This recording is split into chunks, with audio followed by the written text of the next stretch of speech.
PlayStation. Merely uttering that name brings back a rush of memories to millions of gamers and non-gamers alike. For much of its 20-plus year history, PlayStation has been the king of the mountain. From its early days with the 1-2 platformer punch of Crash Bandicoot and Spyro the Dragon, which still define the console family to this day, and a golden age of RPGs, to the historic PlayStation 2 years, debuting dozens of beloved franchises like Ratchet & Clank, Sly Cooper, God of War, Shadow of the Colossus, and Jak and Daxter that evoked this sense of exploration, adventure, growth, and most importantly, joy. To the modern era, defined by Sony's internal development teams pushing the ceiling for gaming ever higher both visually and otherwise, releasing Uncharted, Infamous, Gravity Rush, The Last of Us, Horizon Zero Dawn, and Knack. The PlayStation family has never stopped growing. You would think that celebrating this family history would be a no-brainer. And for a time, it was, as in none of the Sony think tanks seemingly had any interest in providing this sort of celebration. And then finally, after years upon years of PlayStation fans asking for it, begging for it, we were given our celebration. A game that will forever be seen as a total failure. PlayStation All-Stars Battle Royale. Hey everybody, and welcome to this episode of The Golden Bolt. Today I'm going to do something entirely out of my wheelhouse. Rather than review a game, pretend to be funny for a little bit, and then move on to the next game, I want to take a moment to really look at a game that had a massive impact on me and this channel, and that game is PlayStation All-Stars Battle Royale. I'm going to take you on a brief journey through this game's development and its history, looking at it from three separate lenses. The critical stance and public opinion at the time, my own admittedly biased opinion from playing through the game as a fan, and my current critical stance now. What led to this game's perception as a failure? What scared off the PlayStation higher-ups from pursuing this crossover concept further? And is there hope for another PlayStation All-Stars game in the future? Today, on the 5th anniversary of PlayStation All-Stars, let's go back and find out. But to do that, first we have to go back 6 years. October 5th, 2011. PlayStation uploads a video to its YouTube channel titled Michael. This commercial blew the doors off the internet when it was first revealed. A part of the new Long Live Play marketing campaign, Michael is 2 minutes of pure unfiltered nostalgia, featuring dozens of PlayStation and general gaming icons, telling their stories, reminiscing, all with one focus. Michael!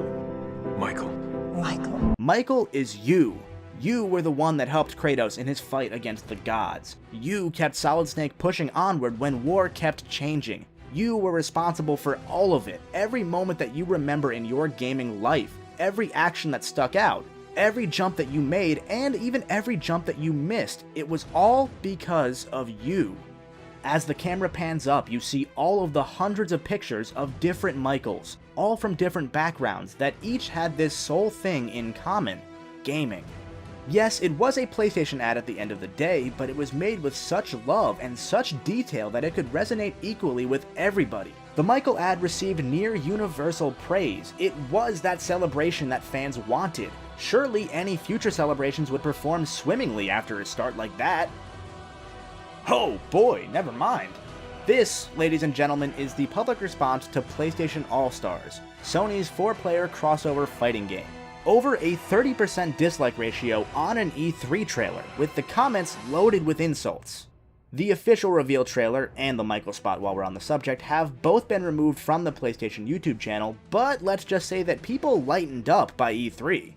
How did things shift so drastically from love and good vibes to infighting and vitriol? Part of the answer is found if you just scroll down. In the comments of almost any video related to the game, you'll find people that say one of two major things. The first being, this is a ripoff of Super Smash Bros. Even hearing me describe the game, a 4-player crossover fighting game, yeah, that sounds like Smash. The game upon reveal showed a few key differences from Smash though, most notably in the method of killing your opponents. Rather than KOing your foes by knocking them off the stage, the only way to win was to build up a super meter to level 1, 2, or 3 and unleash that super on your opponents. Additionally, each stage you fought on had interactive hazards and mashed up two different franchises, like, say, Jak and Daxter and Hot Shots Golf. Fledgling developer Superbot Entertainment took inspiration from the leader of the genre, while also looking for unique ways to stand out and, dare I say, improve on the formula.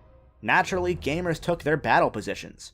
You can find thousands of comments calling the game both a ripoff and a bad one at that because it changed things that they liked from Smash Bros. One could even assume that many of these commenters were Nintendo fans that, in their own eyes, were simply defending their turf.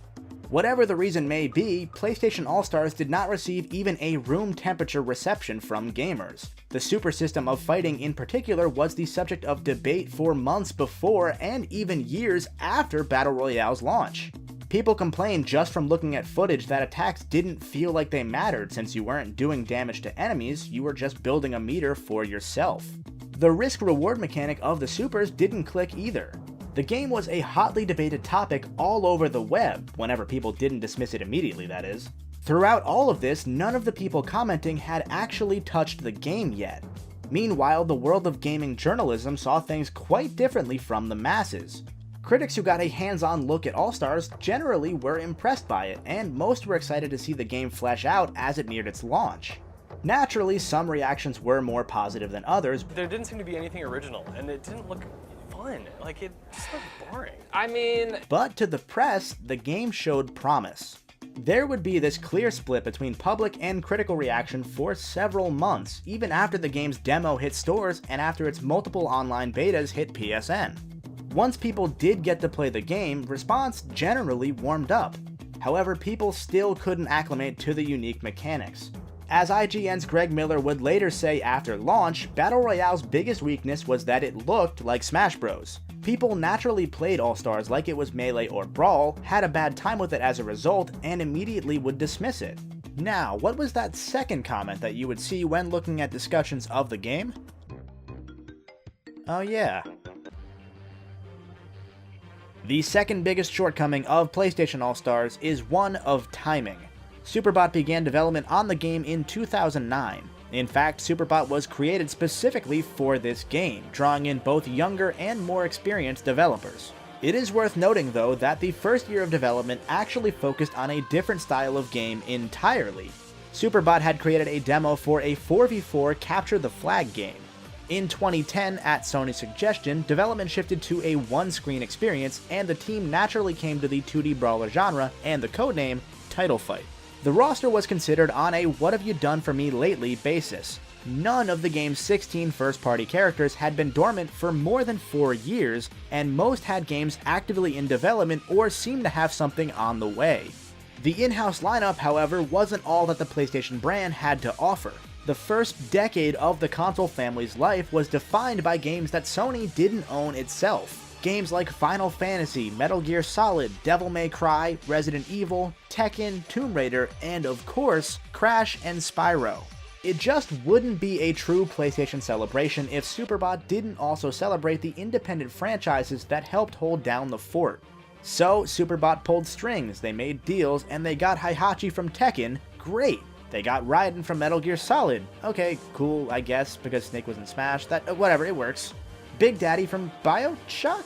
Didn't that game come out a year late on PS3? Well, whatever. Big Daddy's an iconic figure in gaming. I can accept that. Plus, BioShock was supposed to have a Vita game. Is that Dante? Is that the emo Dante from the Devil May Cry reboot? What? Huh? Why? That is pretty much verbatim the initial reaction to each of these 4 guest characters. Dante's mid-August reveal was the straw that broke the camel's back though, and the fanbase lashed out immediately. And at the same time, in the summer of 2012, the game's full roster was leaked by a user who hacked into the beta's code. A roster of only 20 plus a character like New Dante drove the fanbase into this negative, downward spiral that irreparably damaged any reputation and hype that the game had built up over the prior few months. Players wanted the real Dante, not this cheap bootleg, and while we're at it, where the hell is Crash? Where's Spyro? Where's Lara Croft? Or Gex? Or Cloud? Or Sora? What kind of f***ing roster is this? I repeat, the second biggest shortcoming of PlayStation All-Stars is one of timing. Had the game started development even 1 year prior, the original Dante would have very likely been the one that made the cut instead of the newer Dante, as seen by 2011's Marvel vs. Capcom 3. Super Smash Bros. Brawl had just released a year before its PlayStation counterpart would start development, so Snake was likely already out of the equation. And those 6 franchises that I just listed that did not make it into Battle Royale's roster are owned by 2 companies that have changed significantly in the past 5 years: Activision and Square Enix. Square in 2009 had only just acquired the rights to Tomb Raider and Gex and was in the middle of multiple corporate restructures and the development of Final Fantasy XIII. This was well before a Final Fantasy VII remake was even close to reality, and Square was very much about looking forward, not to the past. That leaves the big ones: Activision's Crash and Spyro, Sony's first 2 real mascots. The Orange Bandicoot in particular was asked for, if not outright demanded by fans, every step of the way.